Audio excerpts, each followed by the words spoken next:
Lena Carter never imagined that a quiet, unassuming town like Riverton could harbor such dark secrets until Daniel Brooks, the beloved head of the town's cherished children's charity, vanished without a trace.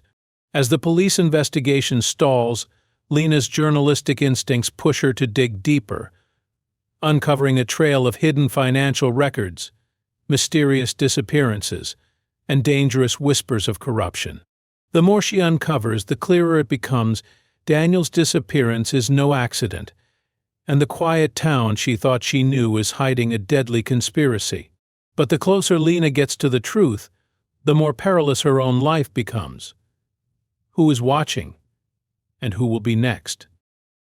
Lena Carter had always found peace in the small, sleepy town of Riverton. She had spent her entire life here, growing up in a modest house at the edge of town, where the sound of birds chirping in the morning and the rhythmic hum of the wind through the trees filled the air. As a journalist for the local newspaper, her life was largely uneventful. Most of her stories revolved around community events, interviews with local business owners, coverage of the annual spring fair, or updates on neighborhood improvements. Riverton was a place where everyone knew everyone, and life moved at a comfortable, predictable pace. But everything changed the day Daniel Brooks disappeared. Daniel, the charismatic head of the Riverton Children's Charity, had always been a prominent figure in town. He was the kind of person everyone adored. He was known for his tireless work to provide food, education, and a sense of hope to children in need. His charity was the beating heart of the community, and it had earned him widespread admiration. Lena had often written glowing articles about his work, and their occasional interactions had left her with the impression that Daniel was the epitome of kindness, a man who truly cared about making the world a better place. So when Daniel vanished, it was like the ground had shifted beneath the town. It was as though a piece of Riverton itself had disappeared. The police immediately launched an investigation, but there were no signs of foul play, no ransom note, and no clues. Daniel had simply vanished, leaving behind a family in distress and a community in shock. Lena was one of the first people to reach out to the police for information. But the officers seemed unusually tight-lipped. "We're doing everything we can," was all they would say. It was standard, of course, but something about their demeanor didn't sit right with Lena. There was an air of uncertainty around the whole situation, an underlying tension that hinted at something deeper, something no one was willing to talk about. Despite the lack of progress from the police, Lena couldn't shake the feeling that Daniel's disappearance wasn't as simple as it seemed. Something was wrong. As she spoke to more people in town, she learned that Daniel had been acting strangely in the weeks leading up to his disappearance. He had been on edge, often looking over his shoulder as if he thought someone was following him. He'd also made vague comments about needing to take care of unfinished business, but no one knew what that meant. People dismissed it as stress from his demanding work, but Lena felt like there was more to it. Determined to uncover the truth, Lena began her own investigation. She contacted Daniel's closest colleagues and friends, trying to piece together any shred of information. She learned that in the days before he went missing, Daniel had been secretive.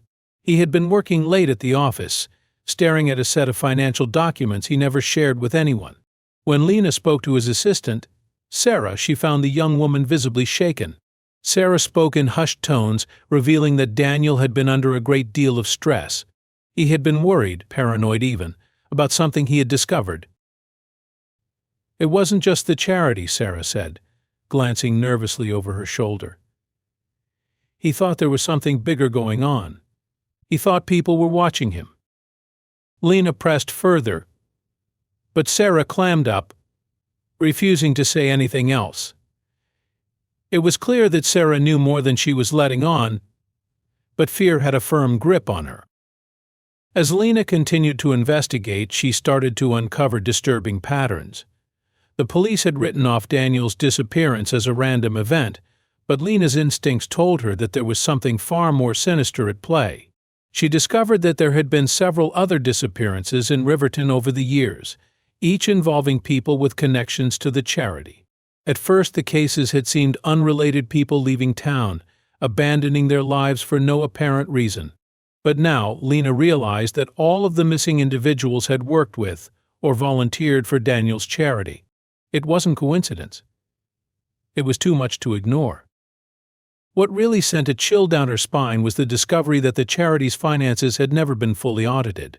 Lena knew from her own reporting that the charity had always seemed above board until now.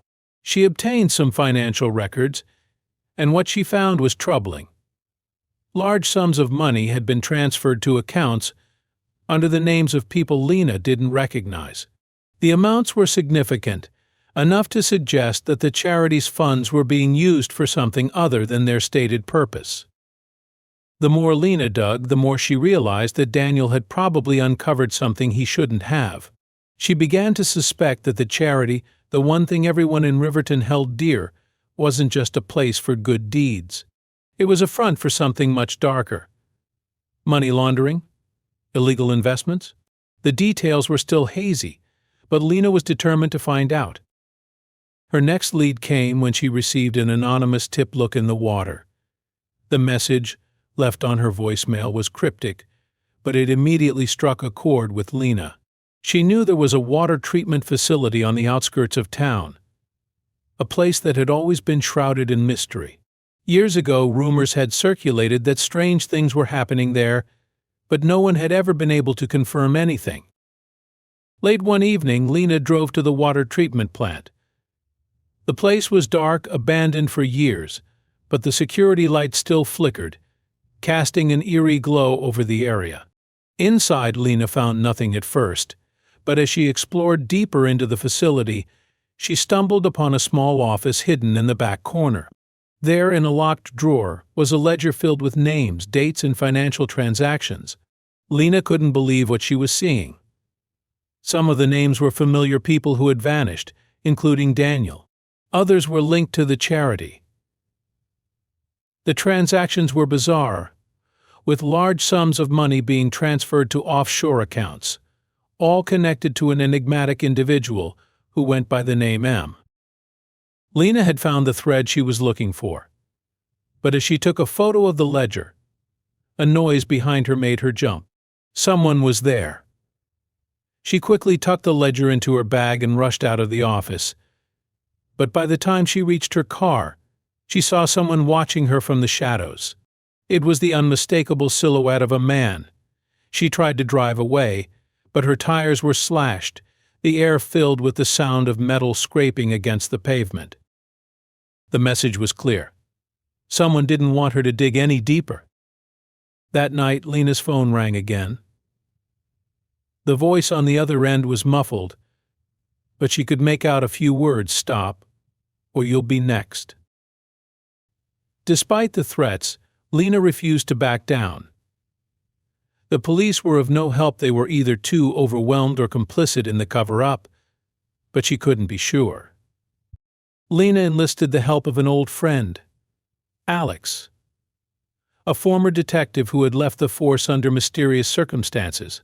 Together they began piecing together the puzzle, realizing that the conspiracy was much larger than they had initially thought. Through their investigation, they discovered that M was none other than the mayor of Riverton, a man with a long history of shady dealings. He had used his influence to cover up illegal activities, including the disappearances of those who had gotten too close to the truth. Daniel had been one of them, someone who had uncovered the mayor's money laundering operation and had planned to expose it before he was silenced. Lena and Alex gathered enough evidence to confront the mayor, but when they did, it was too late. The mayor had already made his move. He had orchestrated the deaths of several of his associates, and Lena and Alex were his next targets. In a tense showdown, Lena was able to use the evidence she had collected to force the mayor into a confession. But even as he admitted to his crimes, Lena knew that the truth would only bring more danger. The mayor's allies were still out there, watching, waiting.